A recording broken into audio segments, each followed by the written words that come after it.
I think a lot of athletes could do something like that. Rachel Nichols hosted The Jump. Rachel, unfortunately, we only got time for one, and I just want to piggyback that conversation that we just heard from LeBron about fatigue. I know you spoke to him about that very topic. What did he share with you?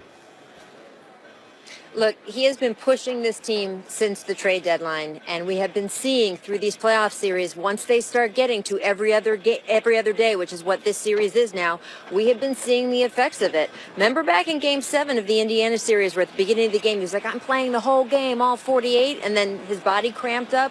His body has been under so much stress for months now trying to carry this team, and we are seeing it. So they are going to have other players who step up and make it easier for him in Game 6, or they are going to be going home. There's just no other way to say that. Also, you have to remember about LeBron. He thinks about this stuff a lot. You talked about his near photographic memory. The problem with remembering everything, Scott, is that you remember everything, right? So he always talks about how he doesn't sleep that much during the playoffs. In all seriousness, so because he's thinking about everything, so that is adding to this as well. So it's an interesting mix. We are watching obviously someone who can do what he has done, drop 46 different times in 15, 16 postseason games, but it's going to get harder and harder from here on out. Well, and there's plenty for him and his Cavalier teams to think about right now, given the situation they find themselves in. Rachel, thank you as always. We will talk again soon.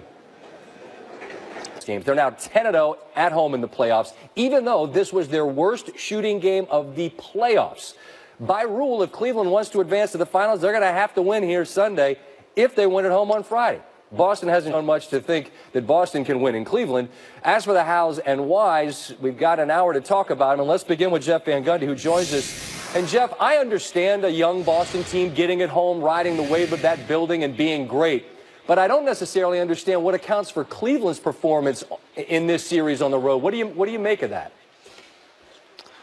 Well, they got off to another bad start here in Boston. You know, it's been a series so far of first quarter blowouts, which has put the team behind in a big hole. And then throughout the game, they neither shot well enough nor played like inspired enough basketball to put together a sustained run. And so they find themselves in a hole going back home. And as you said, now they have to win 2 in a row.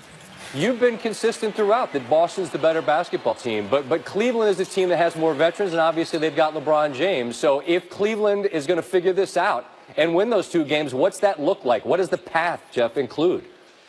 Well, I think it starts with James being great. I thought, he had a game that was very forgettable tonight. He continues to turn the ball over at a high rate. Defensively, not as energetic as we saw in Cleveland, particularly in Game 3. And so he's going to have to be great, but he's got to get some help. Yep. Love, I thought, had a good game. Everybody else had a very, very below-average offensive output. Jeff, appreciate the time. Look forward to watching you all on Friday evening. All right, take care.